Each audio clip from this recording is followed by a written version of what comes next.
Sungguh-sungguh Allah sangat ridho ketika seorang hamba itu makan ketika sesuap nasi dia muji Allah, ketika minum seteguk nasi dia muji Allah. Itu kalau orang diridhoni Allah itu wali betul. Itu untuk jadi wali itu gampang, kamu makan ridho, kamu nginjak buminya Allah ridho seneng, kamu hidup keseharian aman seneng. Nah ini supaya sampean kita semua ngaji betapa panduan Rasulullah untuk menggapai ridho Allah itu banyak yang keseharian sekali. Saking kesehariannya banyak dalam hadis dan itu sahih. Nabi menyebut hal-hal yang keseharian. Hatta ma tas'alu fi fimra'atika, kamu punya uang kemudian istri kamu bisa makan itu ibadah. Bahkan sebagian ibadah itu dicontohkan Nabi yang akhirnya diprotes sahabat. Yaitu wa fi buti ahadikum sedekah, kamu menggauli istri kamu itu ya sedekah. Sampai sahabat bilang yang benar ya Rasulullah. Ayati ahaduna syahwatahu wa huwa lahu ajrun. Masa urusan biologis, urusan syahwat kemudian dia dapat pahala. Nabi menjawab, alaysa lawadu'aha fi haramin akana alaihi wisrun. Bagaimana kalau dia meletakkan ke yang tidak benar itu kan dosa. Nah, hal-hal seperti ini yang saya ingin teman-teman semua. Saya juga agak ingin ngaji demi Anda juga agak ingin. Itu dosa sekali ngaji kok pesanan kelompok tertentu itu enggak boleh. Islam itu untuk semua. Jadi ya cuma karena di depan saya jenengan ya seakan-akan jenengan korbannya. Itu ada ilmunya dalam usul fikih itu. Jadi orang itu harus ngaji usul fikih. Nama yang disebut, mungkin Mas Sufyan masih ingat zaman ngaji usul fikih. Nama yang disebut itu tidak jaminan sebagai prioritas perintah. Jadi misalnya gini, kebetulan yang di depan Nabi itu Abu Dzar. Nabi ya bilang, ya Abu Dzarin ini uhibbuka misalnya, atau ya Mu'ad ini uhibbuka, atau ya Abu Hurairah ini uhibbuka misalnya. Banyaklah riwayat yang Nabi nyebut ya Abu Dzarin, ya Mu'ad, ya Abu Hurairah. Kemudian misalnya Nabi meneruskan khitab, ini uhibbuka, saya mencintai kamu, fakul dubur sholatin, atau sebagian riwayat disebut fala tada'an la dubura kulli sholatin, Allahumma inni ala dzikrika wa syukrika wa husni ibadatik. Saya mencintai kamu, siapa saja. Mu'ad bisa, Abu Dzar bisa siapa? Saya mencintai kamu, mohon kalau habis sholat kamu jangan lupa wiridan Allahumma a'inni ala dzikrika wa syukrika wa husni ibadatik. Ya Allah, tolong kami permudah supaya mudah ingat engkau. Anda tidak bisa mentang-mentang, wong nama saya Parmin, nama saya Purnomo, itu yang diperintahkan Mu'ad misalnya. Jadi yang disebut satu, tapi khitab itu untuk siapa saja. Saya teruskan. Jadi saya mohon semua kita melakukan kebaikan itu kalau dalam kaidah fikih disebut al yakin la yuzalu bisyak. Banyak kebaikan yang kebenarannya itu 100%. Tidak punya efek samping ke pihak lain, ke kelompok lain, ke komunitas lain. Itu tadi misalnya Anda makan dan itu murah sekali, hanya butuh satu piring. Setiap punyaan kamu muji Allah, setiap minum kamu muji Allah. Itu redaksinya Rasulullah SAW disebut Allah sangat ridho ketika seorang hamba makan, kemudian dia memuji Allah, atau minum kemudian dia muji Allah. Logikanya gampang. Negara seperti ini yang kamu harapkan bentuknya kayak apa, mertua, ipar, komunitas, tetangga, itu nyata terjadi itu kan belum pasti. Sementara yang mesti terjadi adalah kamu butuh makan, kalau tidak mati. Butuh minum, kalau tidak mati. Butuh bumi yang nyaman ditempati, kalau tidak kita juga mati. Sebab itu Allah kalau menyebut nikmatnya itu hal-hal yang keseharian. Alladzi at'amahum min ju'. Allah itu siapa? Allah itu yang menciptakan kamu bisa makan. Tidak berlebihan. Allah itu yang menciptakan kondisi sosial itu ideal. Zaman Nabi itu ya ada orang munafik. Orang-orang pilihan Allah itu juga diuji orang sekelilingnya yang macam-macam. Semua diuji sesuai konteks zaman dan waktu. Nah, tapi ada ibadah-ibadah yang selalu disarankan Nabi. Sampai Nabi itu pernah ditanya, ayul islami khairun ya Rasulullah, Islam terbaik itu gimana? Jawaban Nabi itu unik. It'amu to'am. Islam terbaik itu ya makan-makan, yang santai-santai. Ketika Allah menyebut beberapa kebaikan, falak tahamal aqobah wa ma adrokan Allah mal aqobah. Terusannya apa? Fakku raqobah. Terusannya apa? Au it'amun fi yaumin di masghubah. Ya itu acara makan-makan itu juga Islam. Kenapa? Ya bayangkan kalau tidak ada makanan kita mati kan? Kondisi sosial tidak ideal itu Anda masih gak apa-apa. Tapi kalau Anda tidak makan, Anda tidak minum, Kamu punya istri cerewet masih bisa hidup, punya mertua cerewet masih bisa hidup. Tapi kalau tidak makan bisa mati. Berarti penting mana istri sama makan? Penting mana? Makan. Semoga istri Anda dengar, nanti kamu disuruh makan tapi pulang deh. Itu kalau dibahasakan makan masih memahami. Penting mana nasi satu piring dengan istri. Nggak ada nasi mati, nggak ada istri belum mati. Penting mana? Gak berani jawab kan? Nah, ternyata Anda ada garang kan di depan istri. Jadi saya mohonlah, mungkin Mas Sufyan Sauri tadi yang bisa bantulah. Teman-teman tuh ngaji yang keseharian saja. Karena kita nyari ridha Allah itu berdasar firman Allah. Dan firman Allah itu menyebut keseharian tuh riang, gampang. Yaitu tadi misalnya wa min ayatihi manamukum bil laili wan nahar. Termasuk ayat-ayat Allah itu kamu tidur. Maka dulu itu ada guyonan, ada tokoh Mu'tazilah, kelompok dalam Islam yang berpikir manusia itu bisa menentukan ikhtiarnya sendiri. Karena saya bisa duduk, ingin berdiri, berdiri. Karena kelompok ini nggak terima kalau semua kehendak Allah, nanti bagaimana kalau semua kehendak Allah kok ada hisab ya, ada sanksi. Lucunya itu dia akhirnya, ini cerita ya, mencintai seorang perempuan, cantik sekali. Dan itu dia menjadi ahli sunnah itu oleh hal-hal yang sepele. Karena istrinya cantik, ya namanya suami istri hubungan intim. Terus ditanya, Mas, masih ingin lagi? Masih. Silahkan diulang lagi. Wah ya tidak bisa. Katanya manusia bisa menentukan yang diinginkan. Itu tobat itu. Itu nggak bisa ditobatkan Mas Sufyan Ats-Tsauri. Orang cantik yang mudah nobatkan orang itu orang cantik. Segampang itu. Akhirnya kita tahu, makanya kalau dalam kitab Hikam itu disebut al-aqil mayyakul madza yaf'alu wa hubi wal ghafil mayyakul madza af'al. Orang yang punya akal karena sadar ini wilayah Allah, semua milik Tuhan. Itu dia tiap hari berpikir, besok Allah akan melakukan apa terhadap dunia ini. Kamu merencanakan suatu mau plesir, ternyata gempa. Mau wisata ke Rusia, ternyata perang. Kamu tidak pernah tahu apa yang akan terjadi besok. Wa ma tadri nafsum madza taksibu ghadan. Tapi anda semua kita ini sering punya jadwal permanen. Makanya saya kalau diundang siapa saja, sanad takdir. Yang jelas Gus ini acara penting. Ya masih acara penting nak pangeran ngersakno piye? Kok ape dadi pangeran? Kamu kok mau jadi Tuhan? Itu kadang ya kiai. Penting Gus acara ini jenengan harus memastikan bisa. Loh kamu itu yang ngajarin tauhid, sesuatu itu biadillah kok bilang-bilang apa pasti. Kalau maksa terus tak tobatkan loh kamu kata saya. Ya kalau gitu Gus bilang insya Allah. Wah itu hati saya, fisik saya, roh saya sudah bilang insya Allah. Tidak usah kamu latih kata saya. Nah hal-hal tauhid keseharian itu gampang sebetulnya.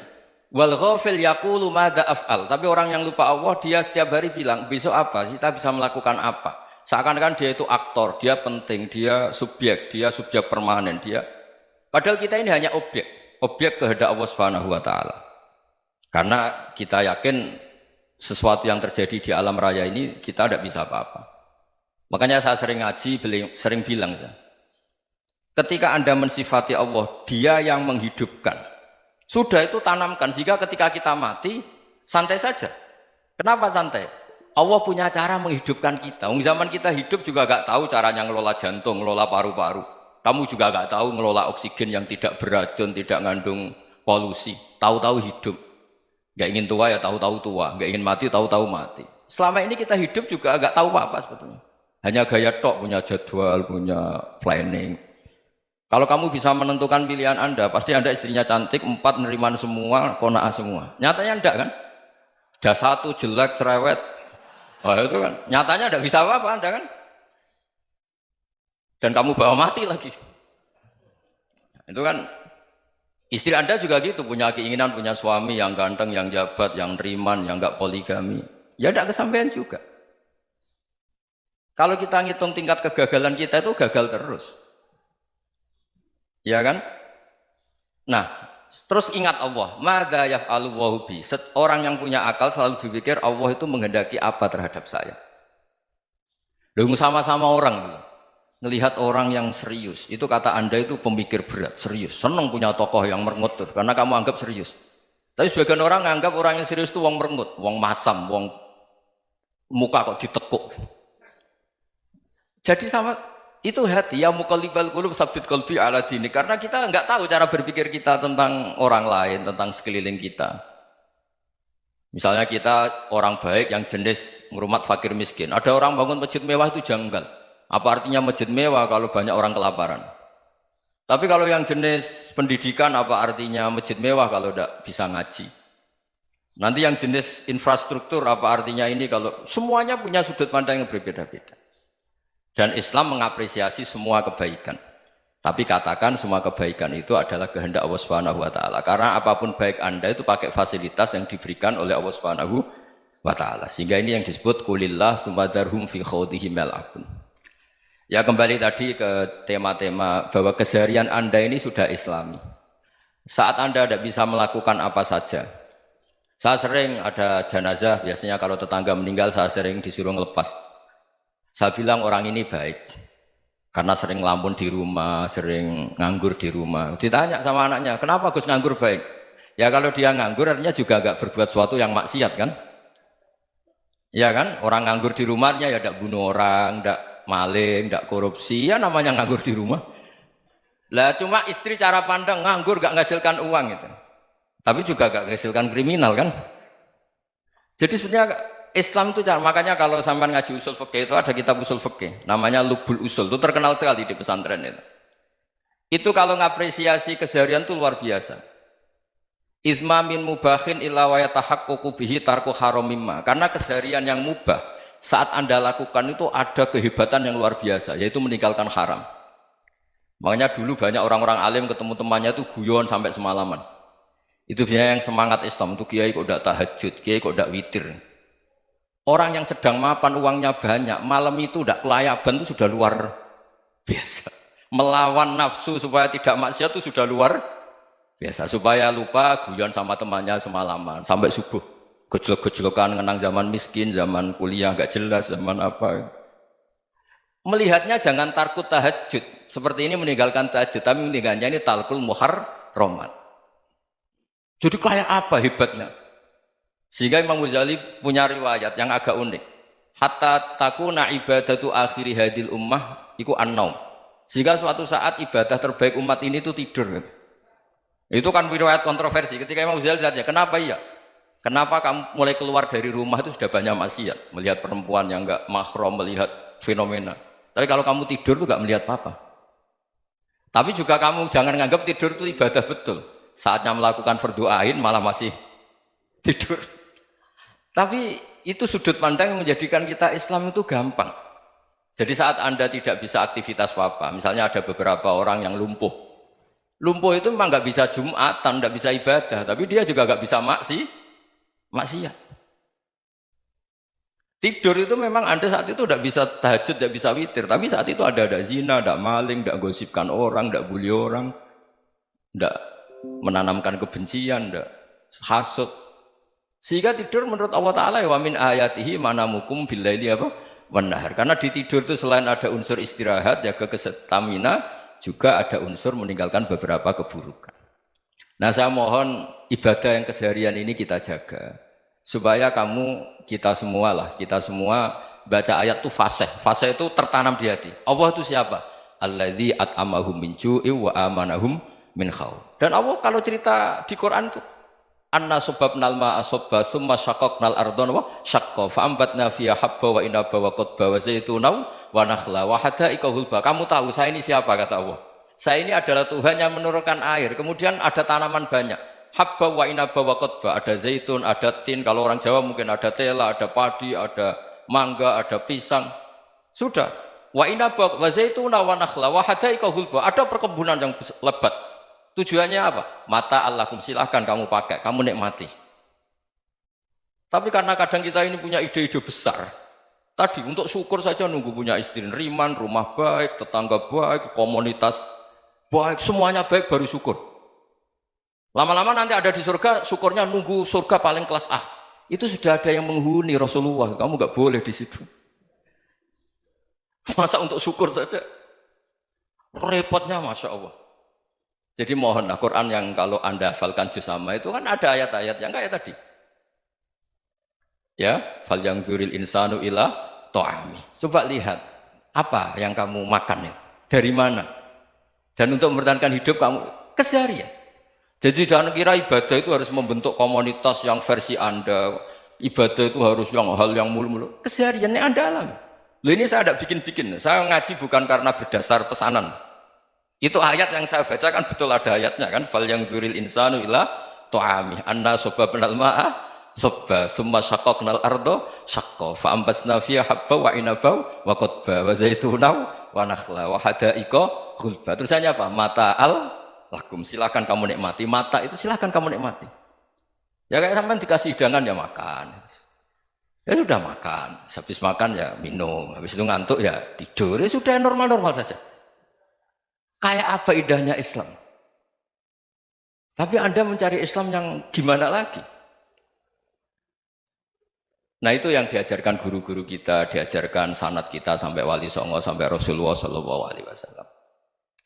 Bahwa pada akhirnya ada jihad, ada perang. Itu dulu memang perang, bukan membunuh, beda.